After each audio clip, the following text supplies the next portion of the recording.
आजकल हमारे भारत में एक नया ट्रेंड चल रहा है।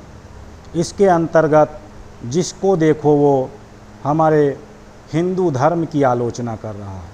कोई धर्म की आलोचना कर रहा है, तो कोई हमारे देवी देवताओं की आलोचना कर रहा है, तो कोई हमारी लाखों वर्ष पुरानी सभ्यता की, संस्कृति की और मान्यताओं की आलोचना कर रहा है। यदि उनसे ये पूछा जाए कि आपने कितने उपनिषदों का अध्ययन किया है, आपने कितने वेदों का अध्ययन किया है, आपने श्रीमद् भागवत महापुराण का कितना अध्ययन किया है, आपने श्रीमद् भागवत का कितना अध्ययन किया है, तो इसके संबंध में वो शून्य हैं। लेकिन आलोचना के संबंध में वे अपना मिशन चला रहे हैं। विदेश के अनेक पाश्चात्य विद्वान ब्लूमफील्ड, केगी, वान सोदर, तिस्मीर, मैकडॉनल्ड, मैक्स मूलर, प्रोफेसर ये वेवर आदि लोगों ने हमारे धर्म की भूरी भूरी प्रशंसा की, उसकी गहराइयों तक पहुँचे, उस पर चिंतन किया, उनको हमारा ये सनातन धर्म समझ में आ गया।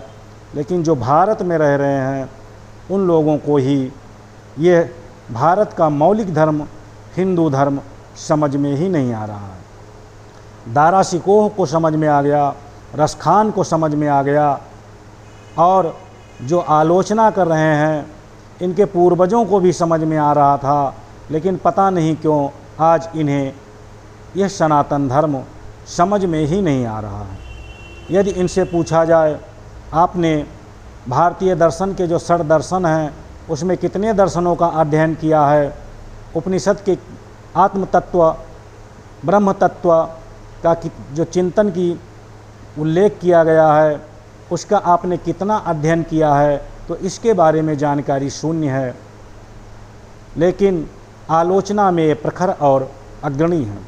जिन लोगों ने हमारे इन धर्मशास्त्रों का अध्ययन किया है वो अध्यात्म की गहराइयों तक पहुँचे हुए हैं और उन्होंने सनातन धर्म और हिंदू धर्म की अच्छाइयों को जाना है और उसका प्रबल समर्थन किया है और उसको जिया है और उसकी अनुभूति उन्होंने की है।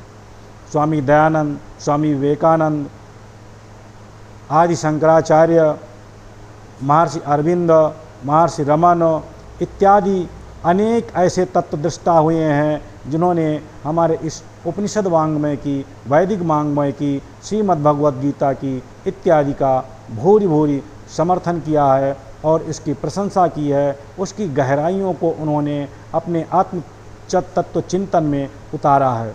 लेकिन इन लोगों को हमारे सनातन धर्म की विचारधारा समझ में ही नहीं आ रही है।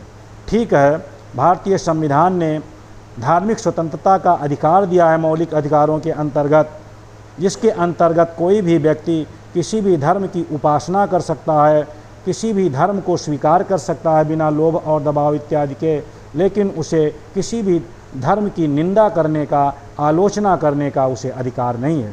और वह आलोचना, वह निंदा जो हिंदू धर्म के लिए अपनाई जा रही है ये अत्यधिक खेदजनक है और इन आलोचकों पर एक संवैधानिक प्रतिबंध लगाया जाना चाहिए, जिससे भारत के मौलिक धर्म जो सनातन धर्म है, जो विश्व मानवता का समर्थन करता है, उसकी आलोचना पर, अनावश्यक आलोचना पर, निंदा पर प्रतिबंध लगाया जा सके।